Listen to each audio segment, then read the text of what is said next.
आपल्या सगळ्यांचे मी आभार मानतो। आपण माझ्या या टीसीच्या आमंत्रणाला आपण इथे आलात।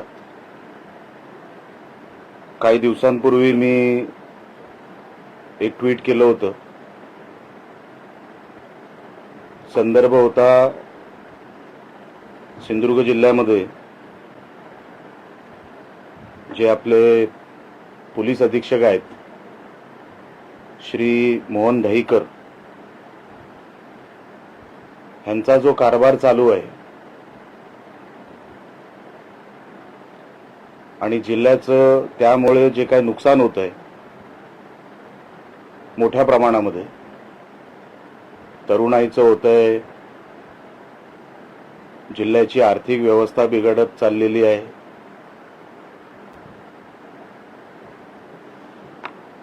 आणि या सगळ्या विषयांना अनधिकृत असेल, अनैतिक धंदे असतील, या सगळ्यांना मोहन दहीकर यांचा पाठिंबा कसा आहे असं सांगताना मी ट्विट केलं होतं। सन्माननीय श्री मोहन दहीकर हे आपल्या जिल्ह्यामध्ये 22 मे 2025 रोजी त्यांनी पदभार स्वीकारला। तो पदभार स्वीकारल्यानंतर आतापर्यंत आपण जो त्यांचा कार्यकाल बघतो, पहिलं गुन्ह्यांपासून सुरुवात करू। सिंधुदुर्ग जिल्ह्यामध्ये साधारण आजच्या तारखेमध्ये 1100 ते 1200 गुन्हे हे रजिस्टर्ड आहेत। हे सांगायच्या अगोदर तुम्हाला असंही सांगितलं पाहिजे की मागच्या 2-3 दिवसापासून मी पोलीस डिपार्टमेंटकडून काही माहिती मागून घ्यायचा प्रयत्न केला, तर अचानक ते अधिकारी जे माहिती देणारे होते ते गायब झाले, सुट्टीवर गेले, त्यांची उत्तरं बदलली आणि ते काही सरळ उत्तर देऊ शकले नाहीत। मला त्यांच्यावरचं दडपण लक्षात आलं म्हणून मी त्यानंतर त्यांना डिस्टर्ब केलं नाही। तर 1100 ते 1150 हे साधारण गुन्हे रजिस्टर्ड दिसतायत। ह्याचं जर कन्व्हिक्शन रेट तुम्ही बघितलं, जे कन्व्हर्जन होतं क्राइम टू शिक्षा, क्राइम टू पनिशमेंट, आपल्या जिल्ह्यामध्ये मागच्या वर्ष दीड वर्षामध्ये हा जो रेट आहे हा लेस देन 20% आहे, 20% खाली आहे। म्हणजे यांचा अर्थ काय होतो, केस रजिस्टर होते, कोर्टामध्ये दाखल होते, FIR दाखल होतो, ऍडजस्टमेंट होते आणि ज्याच्यावर केस होते तो बाइज्जत बरी होतो। ह्याला म्हणतात कन्व्हिक्शन रेट आणि त्याच्यावरचं कन्व्हर्जन। म्हणजे ज्या जिल्ह्यामध्ये कन्व्हर्जन हे 20% कमी आहे,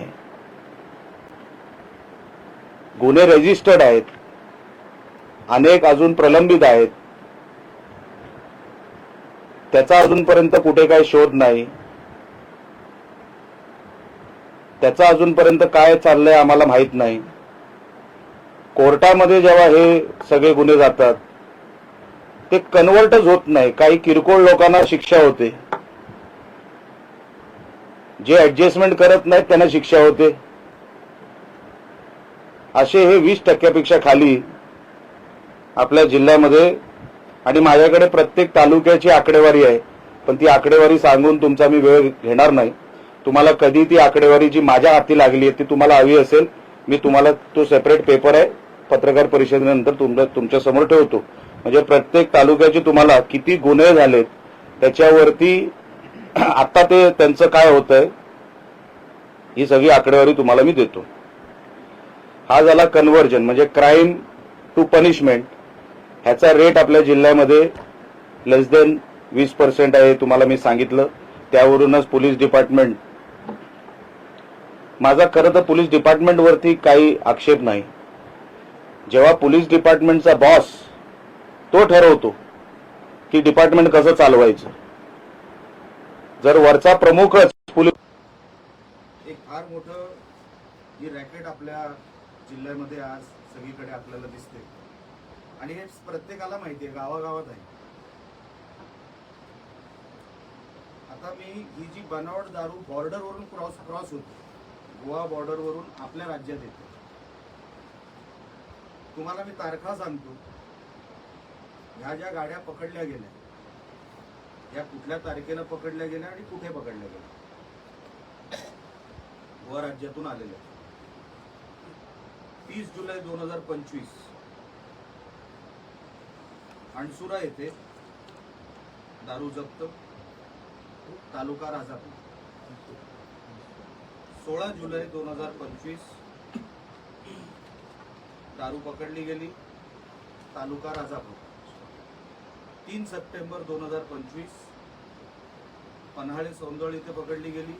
2,11,00,000ची दारू पकडली गेली, तालुका राजापूर.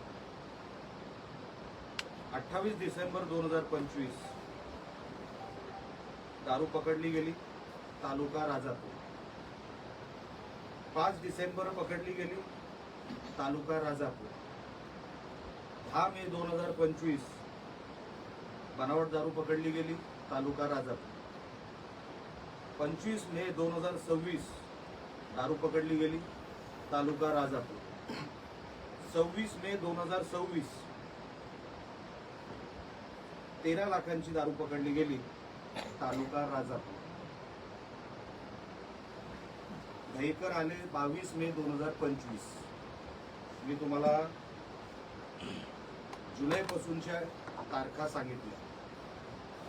ह्याच्यामध्ये एक तरी कारवाई सिंधुदुर्गामध्ये झाली का? मग ती का झाली नाही? रत्नागिरीच्या एलसीबीने किंवा तिकडच्या पोलीस डिपार्टमेंटने सातत्याने वर्ष दीड वर्षामध्ये इकडून आलेली गाडी तिकडे पकडली, इकडे का नाही पकडली?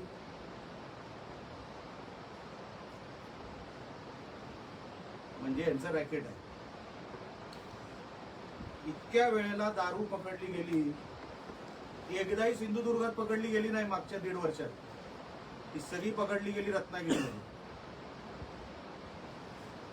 याचा अर्थ मी काय समजायचा? त्याच्यावर मी नंतर येईल की नेमका हप्ता किती जातो. पुढे गांजा आणि ड्रग्ज. आता गांजा आणि ड्रग्ज सप्लाय करणारे आणि त्यांच्यावरती झालेली कारवाई ही 2025 पासून ते 2026 पर्यंत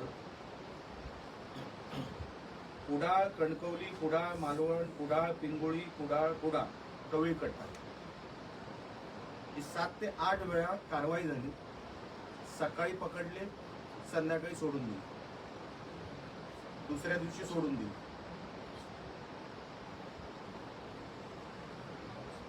काही ठराविक किरकोळ, काय बोलायचं आहे का? काही ठराविक किरकोळ हे आरोपी किंवा हे जे कोण आपण छपरी म्हणू किंवा टपोरी म्हणू, ह्यांना पकडण्याच्या पलीकडे जो मेन सूत्रधार यांचा पकडायचा होता तो कधी पोलिसांच्या हातीच लागला नाही.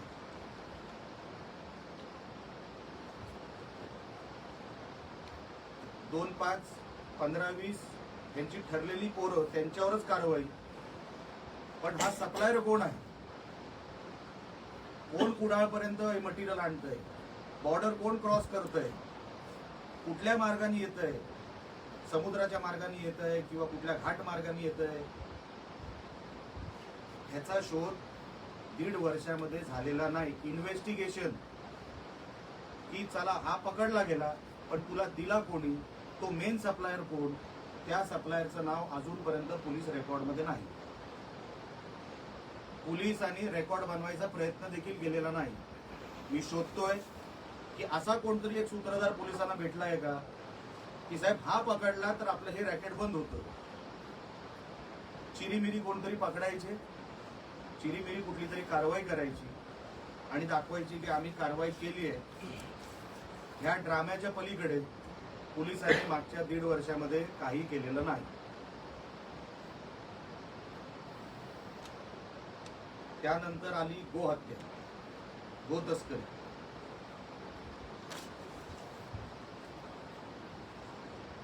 बीफ आपल्या जिल्ह्यामध्ये कुठे कुठे मिळतं, सावंतवाडीपासून ते जग जाहीर आहे. कुडाळमध्ये कसाई आहे, त्यांनी तर आता ती काय कटरच आणलेली आहे. मखदूम पीआय जेव्हा होते, मी त्यांना स्वतः फोन करून सांगितलं होतं की अशा कत्तलखान्यांवर, अशा व्यक्तींवर तुम्ही मोका का लावत नाही. अजूनपर्यंत जिल्ह्यामध्ये गो तस्करीवर मोका लागलेला नाही. मी सरकारचं अभिनंदन करतो की आता मोका हा अधिकृत केलेला आहे गो तस्करीमध्ये. अजूनही कुडाळमध्ये, सावंतवाडीमध्ये बीफ विकलं जातं. मस्जिदीच्या बाहेरचे स्पीकर मोठ्या प्रमाणामध्ये फुल व्हॉल्यूम मध्ये वाजवले जातात. एसपीना आम्ही तक्रार करून सुद्धा एसपी त्याच्यावरती काही कारवाई करायला तयार नाही. आमच्या काही संघ परिवाराची लोक रेकॉर्डिंग मला पाठवतात रोजची, ती जी बांग त्या लोकांची जेव्हा सुरू होते. पाहिजे तर तुम्हाला मी रोजची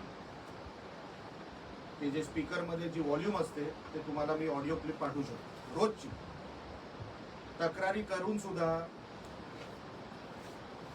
आमच्या हिंदूंना त्रास होतोय, तक्रार होते, तरी पोलीस दुर्लक्ष करतात. बीफ ट्रेड होतो आपल्या जिल्ह्यामध्ये, पोलीस दुर्लक्ष करतात. एकही कारवाई, तुम्ही सगळे प्रोफेशनल आहात. गोमातेची गाडी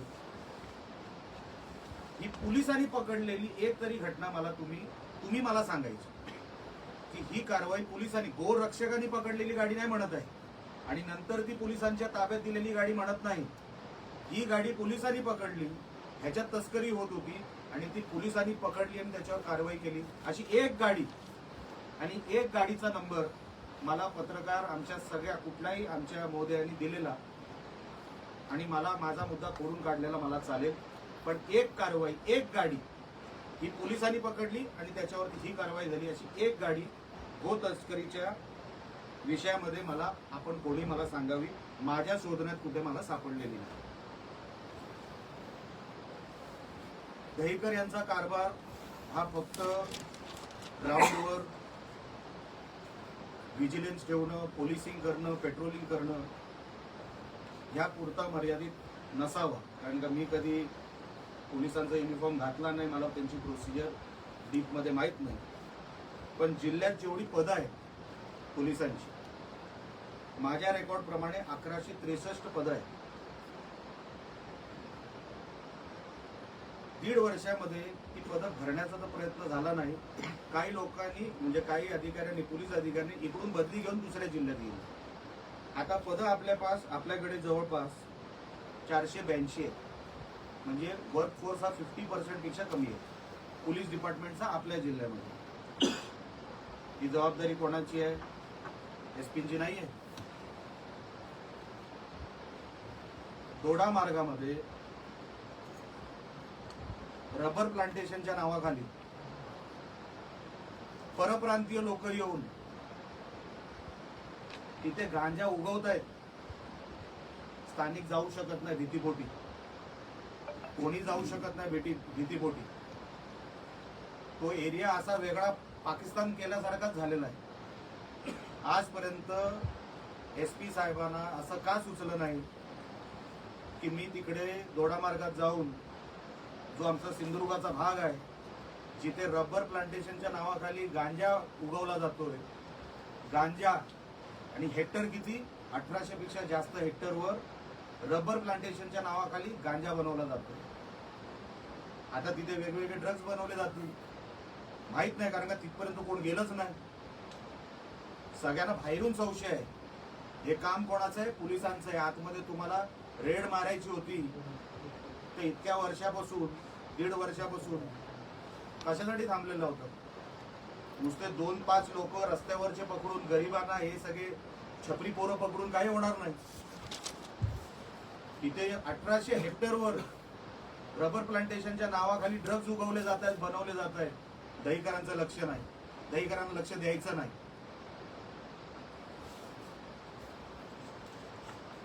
आता येतो मी LCB वर. LCB हे जे खातं आहे पोलिसांच्या डिपार्टमेंट अंतर्गत, मी काय नावं डायरेक्ट सांगणार, मला काय कोणाची भीती नाही. हे कलेक्शन मटका असेल, जुगार, दारू, ड्रग्ज, तस्करी वगैरे वगैरे, हे जे काय 2 नंबरचे धंदे आहेत, या 2 नंबरच्या धंद्यांचं जे महिन्याचं इन्कम आहे पोलिसांचं, जे माझ्या सोर्सेसच्या माध्यमातून मला मिळालं, ते 2.25 ते 2.5 कोटी आहे महिन्याचं. परत सांगतो, 2.25 ते 2.5 कोटी रुपये मिनिमम, जास्त असू शकतं, कमी नाही. हे जे डुप्लिकेट दारू बनवायला जे स्पिरिट लागतं ते महाराष्ट्रातूनच गोव्यात जातं. त्याचं डायरेक्ट कमिशन किंवा त्याचं जे काय आहे 2 नंबरचं अंडर टेबल हे SP ऑफिस. कारण का ते स्पिरिट टाकल्याशिवाय ती डुप्लिकेट दारू बनवू शकत नाही. आणि ती जाते कशाने? पेट्रोलच्या टँकरच्या माध्यमातून, कधी दुधाच्या टँकरच्या माध्यमातून, आणि मोकाट सोडली जाते. ही दिवसा होते, रात्रीची होत नाही. कुठला तरी टँकर पेट्रोलचं किंवा इतर कुठलं तरी टँकर आहे, त्याच्यातून हे स्पिरिट गोव्याला पाठवलं जातं. उघडपणे, उघड्या डोळ्यांनी आमचे SP साहेब बघतात, आणि तीच दारू रिटर्न मध्ये आमची इकडे तरुणांची पिढी खराब करते. आता मी तुम्हाला LCBचं सांगतो, आणि काय गाड्यांचे नंबर देतो रेफरन्ससाठी. जर पोलिसांनी ह्याच्यावरती ऍक्शन घेतली नाही तर मी तर ठरवलंय दर 15 दिवसांनी पोलीस विभागावरच एक पत्रकार परिषद मी घेणार. आणि जोपर्यंत हे असे निष्क्रिय अधिकारी, दहीकर, माझा आरोप हा दहीकरांवरच आहे, हे असे निष्क्रिय अधिकारी, भ्रष्टाचारामध्ये बरबटलेले अधिकारी आमच्या जिल्ह्यामध्ये मी असेपर्यंत, आणि मी ही तक्रार सन्माननीय पालकमंत्री साहेबांकडेही करणार आहे, सन्माननीय राज्याचे मुख्यमंत्री देवेंद्र फडणवीस साहेबांकडे करणार आहे, उपमुख्यमंत्री सन्माननीय एकनाथ शिंदे साहेबांकडे करणार आहे, आणि खासदार साहेबांकडे पण करणार आहे, की असे अधिकारी, मी पण युती सरकारचा एक भाग आहे, जोपर्यंत असे अधिकारी प्रशासनामध्ये असतील आपलं सरकार बदनाम होईल. आपण बदनाम होतोय या अशा अधिकाऱ्यांमुळे. ते जे आई वडील रडतात ते सरकारला शिव्या घालतात, पोलिसांना नाही घालत. म्हणून आपण सगळे, मी पण या युती सरकारचे घटक आहे, मी पण तेवढाच बांधील आहे या सरकारमध्ये. पण माझा विश्वास आहे या जिल्ह्याचे पालकमंत्री, सन्माननीय मुख्यमंत्री आणि सन्माननीय उपमुख्यमंत्री आणि खासदार साहेब मला या विषयामध्ये न्याय देतील, आणि अशा अधिकाऱ्याला लवकरात लवकर या जिल्ह्यातून त्याची हकालपट्टी करतील. खरं तर माझं म्हणणं आहे, अशी व्यक्ती ही पोलीस फोर्समध्येच नको, पोलीस फोर्स मधून पण यांची हकालपट्टी झाली पाहिजे, ही माझी मागणी आहे. आणि मी ती जेव्हा सन्माननीय मुख्यमंत्री साहेबांकडे आणि बाकी या सगळ्या नेत्यांकडे मी बसेन, तेव्हा मी माझी भूमिका तिकडेही मांडीन, आणि लवकरात लवकर हे असे दहीकरांसारखे अधिकारी आमच्या जिल्ह्यात नको हे मी सांगायचं काम तिकडेही करेन. LCBचं सांगत होतो. LCB मध्ये बांदा चेकपोस्ट वरून सावंतवाडी मार्गे ही दारू वाहतूक होती. आता LCB खात्याचे, मला कोणाचंही कॅरेक्टर असॅसिनेशन करायचं नाहीये, मी तुम्हाला नावाचे 2 अक्षरं देणार, पुढचा शोध तुम्ही लावायचा. LCB मध्ये हा अधिकारी कोण, किंवा शेवटचं नाव देतो. LCB मध्ये एक राठोड आहे आणि एक डिसोजा आहे. जिल्ह्यामध्ये जेवढी दारू इकडे तिकडे जी काय फिरवली जाते, पसरवली जाते, डिस्ट्रीब्युशन होतं, त्याचे हप्ते जमा करायचं काम ह्या LCBच्या 2 अधिकाऱ्यांकडे आहे प्रामुख्याने. राठोड हा SP साहेबांच्या अतिशय जवळचा आणि लाडका अधिकारी.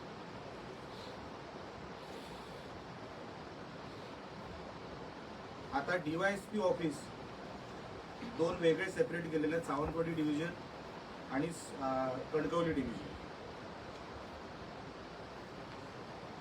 सावंतवाडी डिव्हिजन मध्ये फोंडकर नावाच्या एका अधिकाऱ्याकडे जबाबदारी आहे जुगार, मटका, दारू वाहतूक याचं कलेक्शन करणार. DYSP ऑफिस कणकवली, कारण का दोन वेगळे डिव्हिजन केले.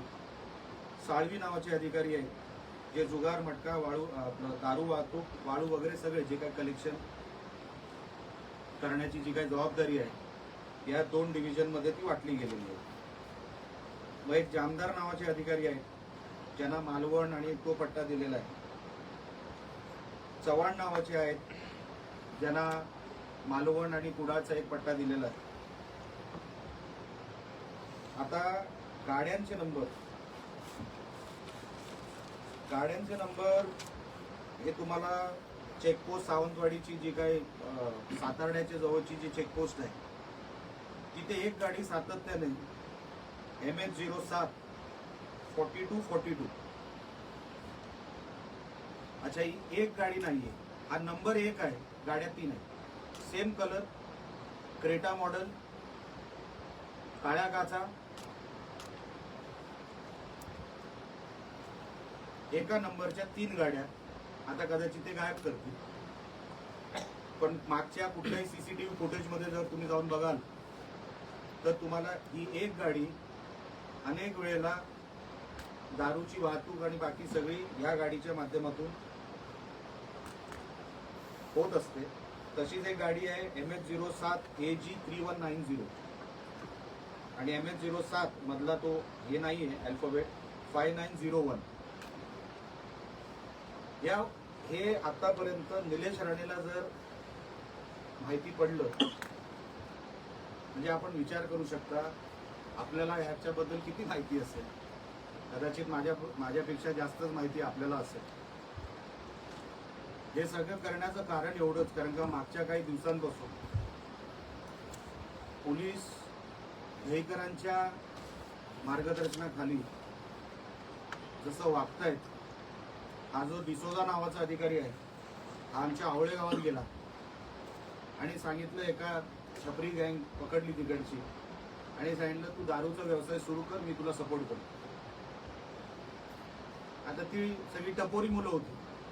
हे आता हल्लीच सांगतो तुम्हाला, मागच्या महिन्याचं. आता पोलीसच आपल्या बरोबर आणि पोलीसच आपल्याला सांगतोय की चल तू दारूचा धंदा सुरू कर, मी तुझ्या बरोबर आहे असं सांगितल्यानंतर त्या पोरांनी सुरू केलं आणि हप्ता द्यायचा कुठेतरी त्याचा राहून गेला किंवा काहीतरी कमी जास्त झालं, त्याला या डिसोजानेच अटक करून त्याच्यावरती कारवाई केली आणि त्याला अटक केली. जिल्ह्यामध्ये 2.5 ते 3 कोटी रुपये हा महिन्याचा हप्ता जातो 2 नंबरचा.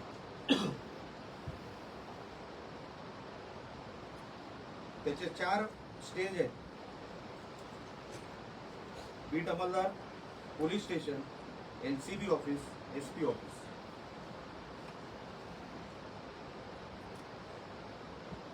आपल्याला जिल्ह्याला कुठे घेऊन जायचं आहे